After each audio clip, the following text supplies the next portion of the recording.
Kami sudah terhubung dengan Jafar Gebua, jurnalis Transmedia di Palu, Sulawesi Tengah. Jafar, selamat malam. Seperti apa kronologi peristiwa penembakan terhadap para polisi? Dimulai dari peristiwa utamanya dulu, yaitu mutilasi. Kemarin sudah warga yang menemukan ada bungkusan kain di bawah jembatan di desa Salubose, di dusun Salubose, desa Salubanga, kecamatan Sausu, Parigi Motong.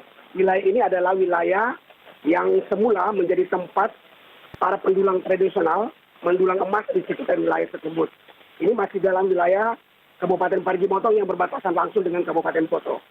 Ini sejak awal merupakan daerah pelintasan dari kelompok sipil bersenjata yang semula menguasai Gunung Biru di Poso yang kemudian menyisir ke daerah-daerah perbatasan. Kemarin warga setelah menemukan bungkusan itu melaporkannya ke kepolisian sektor Sausu, kepolisian terdekat, kemudian langsung ditindaklanjuti dengan melakukan penyisiran ke tempat kejadian perkara karena dipastikan korban bernama Anang, laki bersuku Toraja asal Sulawesi Selatan ini adalah penambang tradisional di desa Salubanga. Nah, kemudian sejak kemarin satuan tugas operasi sudah melakukan penyisiran dan untuk mencari potongan tubuh dari leher ke bawah dari korban Anang ini.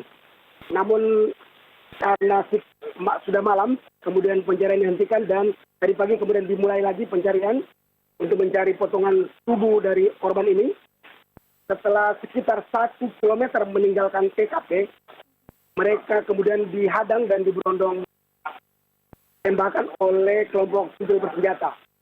Diduga sejak awal ini adalah ulah kelompok Mujahidin Indonesia Timur yang sekarang sepeninggal Santoso alias Abu Wardah dan Dengkoro dipimpin oleh Ali Kalora. Oke, Jafar, apakah bisa dikatakan mutilasi ini sebenarnya peristiwa untuk memancing agar polisi datang sehingga yang benar-benar diincar oleh mereka para terduga teroris adalah polisinya? Dari catatan kita sebelum ini, korban-korban yang dimutilasi oleh kelompok sipil bersenjata ini atau yang dibunuh juga ditembak, rata-rata pertama itu adalah menolak memberikan bantuan makanan kepada kelompok mereka. Kemudian kedua, mereka curiga bahwa orang ini akan melaporkan aktivitas mereka di sekitar wilayah tersebut. Dari beberapa kasus yang terjadi sebelumnya, selalu terjadi di daerah-daerah perkebunan rakyat di sekitar pegunungan Poso dan Kabupaten Parigi Motong. Di Parigi sendiri sudah ada 3 kali pemunculan serupa. Namun untuk kasus yang kemudian mengakibatkan korban jiwa sudah ada 2 kali. Pertama dan 2 kali di daerah Sausu juga yang menyasar petani yang berkebun coklat di sekitar kawasan tersebut. Itu karena mereka menolak memberikan bantuan dan mereka takut akan dilaporkan aktivitas mereka oleh kelompok sipil bersenjata ini. Besar kelompok ini sekarang sepeninggal Santoso, pimpinannya kemudian sekarang berubah kepada Ali. Apakah ada penambahan anggota membesar atau justru bercabang ke beberapa titik lain, Jafar? Dari keterangan Wakapolda Sulawesi Tengah tadi pagi ketika kita sempat mengorek informasi sejauh mana kelompok ini kemudian membuat pola baru atau membuat kelompok-kelompok baru, mereka hanya mengatakan bahwa saat ini sesuai daftar yang dikeluarkan, daftar pencarian orang yang dikeluarkan oleh kepolisian daerah Sulawesi Tengah, tinggal sekitar 10 orang DPO yang dikejar oleh polisi.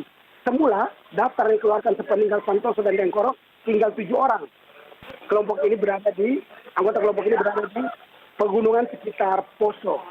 Namun tadi kita mendapat informasi bahwa bertambah menjadi 10 orang, berarti ada sekitar 3 orang lagi pertambahan anggota mereka.